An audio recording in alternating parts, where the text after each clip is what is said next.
नमस्कार। कैसे हैं आप लोग? कल का जो WPL का मैच था गुजरात और मुंबई के बीच में, मैंने बताया था पहले ही कि टॉस जीतो मैच जीतो। वही हुआ। मुंबई ने टॉस जीता और मुंबई ने मैच भी जीता। और टॉस जीतने के बाद मुंबई ने फील्डिंग का ही फैसला किया, जैसा कि पहले भी वीडियो में बताया गया था। और पावर प्ले में भी धुआंधार ही विकेट गिरे, जिसकी वजह से टीम अच्छी बनी थी हम लोगों की। और एसएल तो क्लीन शिप था। मिनी जीएल और मेगा लीग थोड़ा सा दूर रह गए थे। तो मेगा लीग जो होते हैं वो कभी कभार ही निकलते हैं, साल 6 महीने 2 साल में कभी कभार निकलते हैं, लेकिन उसमें अमाउंट ज़्यादा मिलता है। देखिए, आज का जो मैच है वो यूपी और दिल्ली के बीच में है। कहानी फिर से वही होगी और जैसा कल था वैसा ही होगी। जो भी टीम टॉस जीतेगी वो पहले फील्डिंग करने का फैसला लेगी। कल मैं सुन रहा था, गार्डनर ने टॉस के बाद बोला था कि ये ऐसा पिच है कि अगर यहाँ पे 200 भी रन बन जाए तो ये आराम से चेज हो जाएंगे, यानी चेजिंग पिच है, चेजिंग विकेट है। तो इस बात का ध्यान रखिए, जो भी टॉस जीतेगा फील्डिंग लेगा। और पावर प्ले में स्टार्टिंग में विकेट गिर रहे हैं, ओपनर ड्रॉप करके चलिए। फिर से एक बार बता दे रहे हैं, जो मैच होना है वो बड़ोदरा में हो रहा है। और स्टार्टिंग में पावर प्ले में विकेट 2 विकेट कम से कम है, तो जो भी ओपनर बल्लेबाज हैं उनको आप ड्रॉप कर सकते हैं। और जो ओपनर बॉलर हैं आप उनको लेके चलिए। पेसर्स को विकेट मिल रहे हैं, स्पिनर को थोड़ा ज़्यादा विकेट मिल रहे हैं। पेसर भी 5 से 6 विकेट दोनों पारियों में निकाल ले रही हैं। और दोनों टीमों की अगर तुलना करेंगे तो देखेंगे कि पेसर जो बॉलर हैं वो थोड़े से कम हैं। तो जो जो भी पेसर बॉलर हैं उनको भी नज़र में रखिएगा और उनको भी अपनी टीम का हिस्सा दीजिएगा। बॉलर है 2 विकेट पाता है, उसके 60 से 70 पॉइंट हो जाते हैं। और 65 से 70 पॉइंट बनाने के लिए बैट्समैन को 30-40 रन कम से कम बनाना पड़ेगा, वो भी तेज़ी से, जो कि वुमेंस क्रिकेट में थोड़ा सा मुश्किल होता है। तो बैट्समैन की तुलना में आप बॉलर के साथ जाना प्रेफर करिए। पहले भी इस बात को बताए हैं, फिर से रिपीट कर दे रहे हैं। और बताया था पहले ही कि सब 50 से 60% लोगों की जो कैप्टन थी गार्डनर थी। और हमने कहा था कि गार्डनर को कैप्टन नहीं बनाना है। कब नहीं बनाना है ये भी बताया था। और एसएल के लिए हम लोगों ने लास्ट मोमेंट पे कैप्टन अपना चेंज कर दिया था, मैथ्यूज को ही लिया हुआ था। और जो वीसी थी वो एंसिलो ब्राउन के साथ ही थी। और वीडियो में बताया था कि जो भी टीम बाद में जब बाद में बैटिंग करे उनके आप टॉप के 3 रख लीजिए, वहीं से आपका काम हो जाएगा सी एंड वीसी भी। तो वीडियो पूरा सुने होते, पूरा समझे होते तो आप भी एक अच्छी टीम बना सकते हैं। बहुत लोगों ने अच्छी टीम बनाई है और टेलीग्राम पे मैसेज भी आए हैं लोगों के, तो उनको धन्यवाद भी है। और आज के मैच की अगर हम बात कर लेते हैं तो आज का मैच जो है यूपी और दिल्ली के बीच में होने वाला है। देखिए, कौन टीम मजबूत है कौन सी टीम कमज़ोर है कोई मतलब नहीं होता है, सिर्फ और सिर्फ टॉस जीतो मैच जीतो। जो भी टीम टॉस जीतेगी वो फील्डिंग करेगी और 95% मैच वही विन करेगी। अभी का यहाँ का रिकॉर्ड बता दूँ कि अभी तक जितने भी मैच हुए हैं सारे चेजिंग करने वाली ही टीम ने जीते हुए हैं। तो आज भी संभवतः वैसा ही होगा। और दोनों टीमों की बात करें, रिकॉर्ड देखिए कुछ भी मायने नहीं रखता है। वुमेंस क्रिकेट में कुछ भी रिकॉर्ड मायने नहीं रखता, पिछला क्या है क्या नहीं है कुछ मायने नहीं रखता है। यहाँ पे सिर्फ विकेट किस तरीके से है इस बात पे आप ध्यान रखिए। और जो अच्छे ऑलराउंडर्स हैं आप उनको लेके चलिए।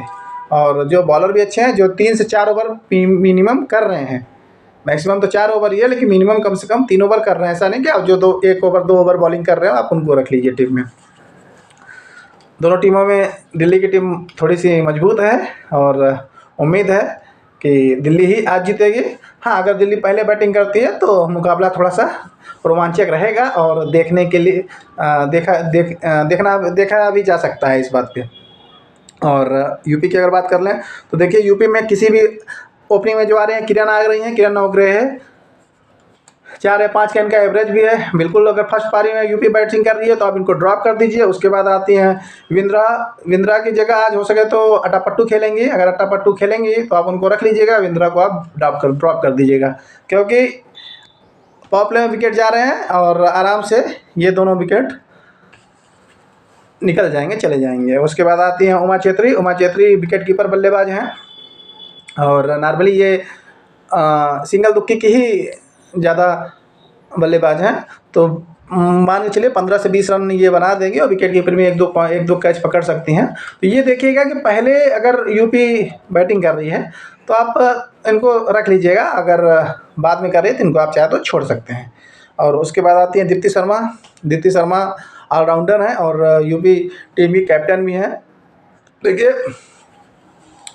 बैटिंग तो ये ठीक ठाक कर लेती हैं, 30 से 40 रन की खिलाड़ी हैं और स्पिन बॉलिंग करती हैं और बॉलिंग में भी ये डेथ ओवर में आती हैं। तो अगर यूपी पहले बैटिंग कर रहे हैं तो आप इनको रखिएगा और सीबी एंड वीसी से थोड़ा सा दूर रखिएगा। लेकिन अगर यूपी वॉरियर्स पहले बॉलिंग कर रहे हैं तो आप इनको सी और वीसी तक आराम से जा सकते हैं। उसके बाद आती हैं तालिया मैकग्राथ। तालिया मैकग्राथ ऑस्ट्रेलिया की ऑलराउंडर खिलाड़ी हैं, लेकिन वहाँ पर उनको बॉलिंग करने का मौका कम मिलता है क्योंकि ऑस्ट्रेलिया के पास ऑलरेडी इनसे भी अच्छे गेंदबाज हैं। लेकिन यहाँ पे ये 3 से 4 ओवर पूरा बॉलिंग भी कर रही हैं, अच्छी बॉलर हैं, ऑलराउंडर अच्छी हैं और बैटिंग में भी ये अच्छा 30, 40, 50 रन तक आराम से आपको दे सकती हैं। पिछला मैच जो था प्रिया मिश्रा ने इनका विकेट लिया था, वो बैड लक की वजह से था। बैट टू पैड नहीं था, पैड टू बैट हो गया था, इसलिए इनको LBW दिया गया था। तो निश्चित तौर पर इनको आप फिक्स कर लीजिएगा। उसके बाद आते हैं ग्रॉस हैरिस। ग्रॉस हैरिस देखिए खिलाड़ी ज़बरदस्त हैं, हीटर खिलाड़ी हैं। ये ऐसी खिलाड़ी है कि 20 बॉल अगर खेल ली तो कम से कम 60-70 रन भी आराम से बना देंगी।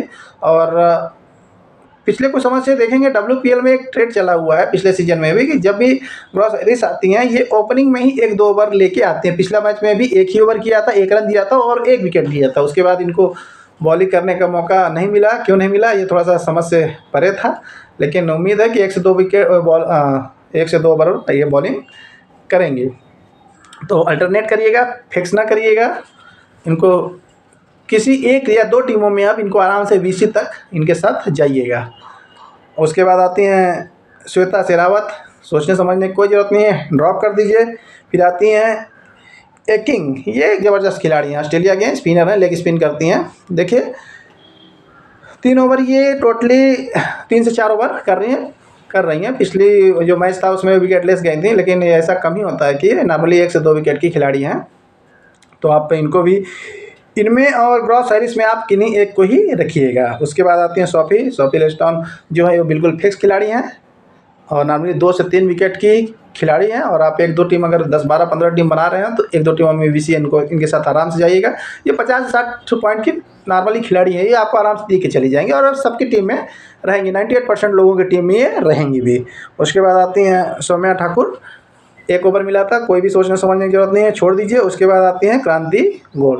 ये देखिए क्रांति गौड़ के बारे में मैंने इनको खेलते हुए देखा हुआ है और खिलाड़ी प्रतिभाशाली हैं और निश्चित तौर पे मुझे लगता है कि ये 1 से 2 विकेट अगर इनसे पूरा 4 ओवर कराया जाए तो 2 से 3 विकेट ये आराम से निकाल के चली जाएंगे।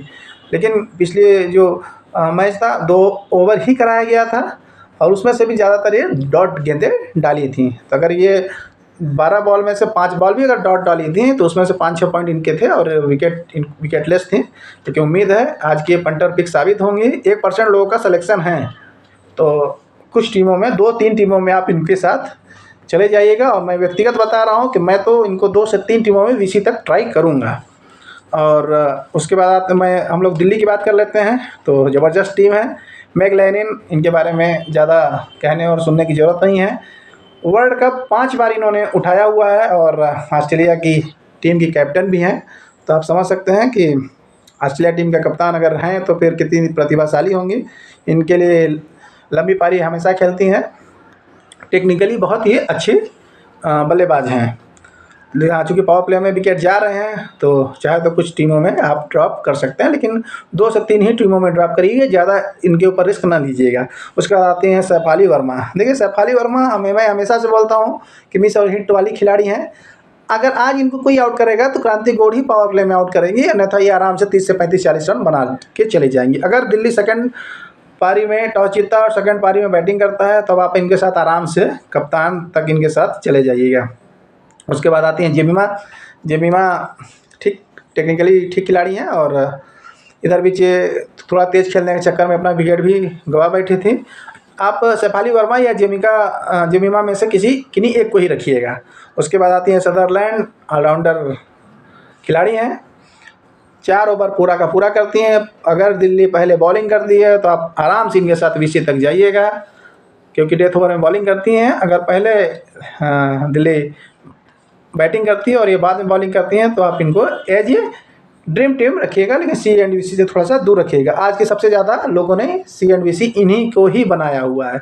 वो परिस्थितियाँ और टॉस होने के बाद टेलीग्राम पे मैसेज डाल देंगे, जुड़े रहिएगा। और उसके बाद आती हैं मार्जिन कैप, अच्छी खिलाड़ी हैं, 3 से 4 ओवर पूरा बॉलिंग करेंगी और 20-25 रन की खिलाड़ी भी हैं, ड्रीम टीम का हिस्सा बन जाएंगी। VC तक ट्राई कर लीजिएगा 1-2 टीमों में।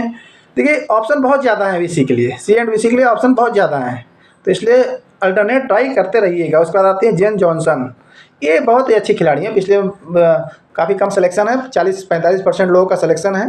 और सिलेक्शन इसलिए क्योंकि पिछला मैच में जो इन्होंने खेला हुआ था, ये इन्होंने 3 विकेट लेस गई थी और 3 कैच ड्रॉप हुआ था। तो विकेट लेस गई थी तो लोगों ने इनको छोड़ के रखा हुआ है, लेकिन हम लोगों की फिक्स खिलाड़ी रहेंगी। नॉर्मली ये 2 विकेट की खिलाड़ी हैं और बैटिंग में भी ये 50-60 रन भी मारने की काबिलियत रखती हैं। अगर दिल्ली बाई चांस क्रॉलअप होता है तो निश्चित तौर पे ये सेफ कैप्टन का भी काम करेंगे। परसेंटेज लोगों का थोड़ा सा कम है, इस बात पे 1-2 टीमों में इनको ज़रूर ट्राई करेंगे कैप्टन के लिए। उसके बाद आती हैं सराफ जो विकेट कीपर हैं और थोड़ा हिटर बल्लेबाज हैं।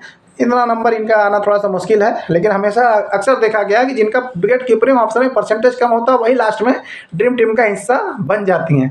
और ये इससे पहले जितना दोनों मैच खेली हैं दोनों में ड्रीम टीम का हिस्सा थी, 35 और 40 पॉइंट लेके नॉर्मली एक कैच पकड़ लेंगे और 15-20 रन तो आराम से बना के चली जाती हैं।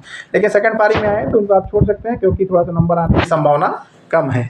उसके बाद आते हैं शिखा पांडे, 4 ओवर करती हैं, 1 विकेट की खिलाड़ी हैं। पिछली बार हुआ ये था, पहले दिल्ली बैटिंग करने आई थी और इनको बैटिंग करने का मौका मिला था और 15-20 रन ही बनाई थी, इसलिए ड्रीम टीम का हिस्सा थी।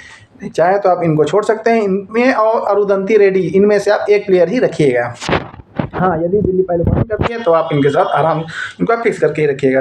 राधा यादव अच्छी गेंदबाज हैं और फील्डर भी ज़बरदस्त हैं, लेकिन प्रॉब्लम यहाँ पे हो रही है कि लॉन्ग ऑन लॉन्ग ऑफ में सदरलैंड जो कि 5.5-6 फीट की खिलाड़ी हैं और वो लॉन्ग ऑन लॉन्ग ऑफ पे रहती हैं और इनको पोजीशन थोड़ी सी चेंज हो गई, इसलिए इनको फील्डिंग से उतना पॉइंट कैचिंग पोजीशन पे नहीं रह रही हैं। और बॉलिंग में भी 1-2 ओवर ही मिल रहा है। पिछली मैच में तो इनको बॉलिंग करने का मौका नहीं मिला, तो लेकिन आज संभवतः उम्मीद है। पिछले मैच में देखिए क्या था कि जब ये स्मृति मंदाना थी, वो लेफ्ट हैंड बल्लेबाज हैं और ये भी लेफ्ट हैंड ऑर्थोडॉक्स हैं। तो इसकी वजह से जो एक इस समय ट्रेड चल रहा है लेफ्ट और राइट का, कि अगर लेफ्ट हैंडर बल्लेबाज है तो राइट हैंड ही गेंदबाज उनको बॉलिंग मतलब अच्छा कर सकता है। कोई ये नियम नहीं है, लेकिन लोगों में इस समय ट्रेड चल रहा है, इसकी वजह से कप्तान इनको शायद बॉलिंग नहीं दी होंगी। लेकिन अगर ये बात होगी तो इनको आज निश्चित तौर पे 2 से 3 ओवर बॉलिंग करने का मौका मिलेगा, क्योंकि यूपी वॉरियर्स के पास ज़्यादातर जो खिलाड़ी हैं वो राइट हैंडर हैं। अगर 2 से 3 ओवर मिलता है तो 1 विकेट 35-40 पॉइंट दे जाएंगे। एसएल और मिनी जीएल में रखने की ज़रूरत नहीं है। और लेकिन मेगा लीग की अगर बात करें तो एक टीम में आप इनको आराम से VC तक जाएगा, क्योंकि जब भी ये विकेट मारेंगे गुच्छों में विकेट मारेंगे, 3-4 विकेट मारेंगे, या तो विकेट लेस जाएंगी या तो 3-4 विकेट इकट्ठा ही मारती हैं। और उसके बाद आती हैं ए रेडी, 1 विकेट की खिलाड़ी है, मैंने हमेशा से बताया है, आप इनको ड्रॉप भी कर सकते हैं। इनमें या शिखा पांडे में से सिर्फ एक को ही रखिएगा। उसके बाद आते हैं मीनू, इनके बारे में ज़्यादा सोचने की जरूरत नहीं है, बिल्कुल ड्रॉप कर लीजिएगा। फिक्स खिलाड़ी देखिए ड्रीम टीम कैसे बनेगी इसके बारे में भी आज बता दे रहा हूँ। विकेट कीपर 2 हैं, उमा चेत्री, सराह ब्रेंसी। इनमें से 70% लोग उमा चेत्री के साथ गए हैं, 30% जो गए हुए हैं वो सराह ब्रेंसी के साथ गए। आप 1 विकेट कीपर रखिएगा, चाहे आप जिनको भी आप रख लेंगे, दोनों नॉर्मली 35 से 40 पॉइंट की खिलाड़ी हैं। उसके बाद प्लेयर्स बैट्समैन में बात करें तो आप बैटिंग लाइन से आप 2 प्लेयर उठाइएगा, लेनिन और सैफाली वर्मा, और जेमिमा में से सिर्फ 2 ही खिलाड़ी उठाइएगा। आपके पास 2 खिलाड़ी, 2 और 1 3 प्लेयर सेफ हो गए। ऑलराउंडर आप दीप्ति शर्मा, तालिया मैकराथ, सदरलैंड, यम कैप और जेस जॉनसन, 5 के 5 को रखिएगा। अगर थोड़ा सा आप हट के करना चाहते हैं तो चाहे तो आप एक इनमें से ड्रॉप कर सकते हैं, लेकिन एसएल के लिए आप 5 के 5 रखिएगा। और 5 और 2 7 खिलाड़ी, 7 और 1 8 खिलाड़ी आपके फिक्स हो गए। और बॉलिंग में से आप 3 रखिएगा, 3 में से आप सोफी आपके फिक्स खिलाड़ी हैं, सभी टीमों में रहेंगी ये। और एकिंग और जी हॉरिस, इनमें से आप 1 खिलाड़ी ले सकते हैं। और शिखा पांडे और अरुंधति रेड्डी में से आप एक खिलाड़ी ले सकते हैं। तो इस तरीके से टीम बनाइएगा। और CBC की बात करें तो देखिए, जो शेफ हैं, जो सबके साथ जहाँ लोग जा रहे हैं, वो सदरलैंड के साथ जा रहे हैं। सदरलैंड को आप कब बनाएंगे? अगर पहले पारी में बॉलिंग कर रही हैं तो आप उनको आप आराम से बना सकते हैं। 4 ओवर, चौथे 4th डाउन ये आ भी रही हैं और 4 ओवर पूरा का पूरा कर रही हैं। हाँ, दीप्ति शर्मा से आप चाहें तो आप इनको कैप्टन दे सकते हैं। और लेकिन